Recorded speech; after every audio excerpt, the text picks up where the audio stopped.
नमस्कार, राम राम. तर पुन्हा एकदा माझ्या अजून एका नवीन ब्लॉगमध्ये तुम्हा सर्वांचं खूप खूप स्वागत आहे. तर हा ब्लॉग आहे स्पेशली आज 26 जानेवारी आहे, त्यामुळे सर्वांना प्रजासत्ताक दिनाच्या खूप खूप शुभेच्छा. 15 ऑगस्ट 1947 रोजी आपला भारत स्वतंत्र झाला, पण आपल्या देशात प्रजेचे राज्य नव्हते. तर 1950मध्ये आपल्या देशात प्रजेचे राज्य सुरू झाले, म्हणून हा दिवस आपण प्रजासत्ताक दिन म्हणून साजरा करतो. उत्सव तीन रंगांचा, आभाळी आदसदला नतमस्तक तयाचरणी ज्याने भारत देश घडविला. खरंच ज्या थोर नेत्यामुळे आपण हे आज प्रजेचे राज्य बघतो, आपल्या देशात सुरक्षित चाललेले कायदे हक्क बघतो, त्यामुळे खरंच हा खूप अभिमानाचा आणि सन्मानाचा दिवस आहे. म्हणून ज्या नेत्यामुळे आम्ही हा दिवस बघतो त्या सर्व नेत्यांसमोर मी विनम्र अभिवादन करून मी माझे विचार इथं मांडत आहे.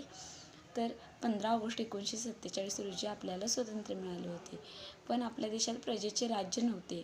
म्हणून 28 ऑगस्ट 1947 रोजी एक मसुदा तयार करण्यात आला. त्यामध्ये असं सांगण्यात आलं की आपण एक घटना लिहिणार आहोत, ज्यामुळे आपल्या देशाचा राज्यकारभार व्यवस्थित चालला जावा. यासाठी हक्क कर्तव्य यांची जाणीव होऊन ही घटना लिहिण्याचं ठराव झालं होतं. पण त्याला स्वीकार केव्हा मिळाला की 26 नोव्हेंबर 1949 रोजी त्याचा स्वीकार करण्यात आला आणि शेवटी 26 जानेवारी 1950 पासून आपल्या देशात प्रजेचे राज्य सुरू झाले. म्हणून आपण हा दिवस गणतंत्र दिवस किंवा प्रजासत्ताक दिवस म्हणून हा साजरा करतो. तर आपल्या प्रत्येक भारतीयांचा खूप अभिमानाचा आणि सन्मानाचा हा दिवस आहे. हा दिवस का साजरा केला जातो, तर देशात प्रजेचे राज्य जे आहे ते सुरळीत चालावे. प्रत्येक नागरिकांच्या मनात अपार प्रेम, आपल्या राष्ट्राविषयी अपार प्रेम आणि आपल्या देशाविषयी अभिमान वाटावा, यासाठी आपण हा दिवस साजरा करतो. ज्या थोर नेत्यांमुळे आपण हा दिवस बघतो त्यांची आठवण व्हावी म्हणून हा दिवस आपण साजरा करतो. तर घटना का लिहिली गेली, तर देशाचा राज्यकारभार व्यवस्थित चालावा म्हणून. आपल्या घटनेमध्ये हक्क आहेत, कर्तव्य आहेत.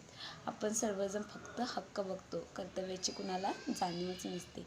आपला देश आता व्यवस्थित प्रगतीपथावर आहे, सुरू आहे, पण देशात पूर्णपणे प्रगती झालेली नाही अजून. तर आपल्या देशात आपल्या घटनेमध्ये हक्क कर्तव्य दोन्ही आहेत. मग आपण फक्त हक्क का मागतो, कर्तव्याची पण सगळ्यांना जाणीव झाली पाहिजे. प्रत्येक भारतीयानं, प्रत्येक व्यक्तीनं असा विचार केला पाहिजे की मी या देशासाठी काहीतरी केलं पाहिजे, मी या देशासाठी जगलं पाहिजे, देशासाठी मरलं पाहिजे. तरच आपला देश हा विकसित देश हा नक्की बनेल. सर्वांनी जर असा विचार केला की आपण एक देश म्हणजे आपण काही वेगळे वेगळे नाहीत, आपला देश एक आहे म्हणजे आम्ही सर्वजण एक आहोत, ह्या एकजुटीनं जर राहिलो तर आपल्या देशाचा विकास हा नक्कीच आहे. एका बाजूला बघायला गेलं तर आपल्या देशाचा राजकारभार हा सुरळीत चालू आहे. जे इतिहासात घडलं नव्हतं ते सुद्धा होत आहे. चंद्रावर 3रं यान भारतातून गेलं आहे. खूप छान चांगली गोष्ट आहे. तब्बल 500 वर्षानंतर अयोध्येमध्ये राम मंदिर बांधलं गेलं आणि 22 जानेवारी 1924 रोजी प्रभू रामांची मूर्ती प्राणप्रतिष्ठा करण्यात आली. खूप छान असं सुरळीत चाललेलं आहे. पण एका बाजूला गेलं तर आपला देश रडत आहे.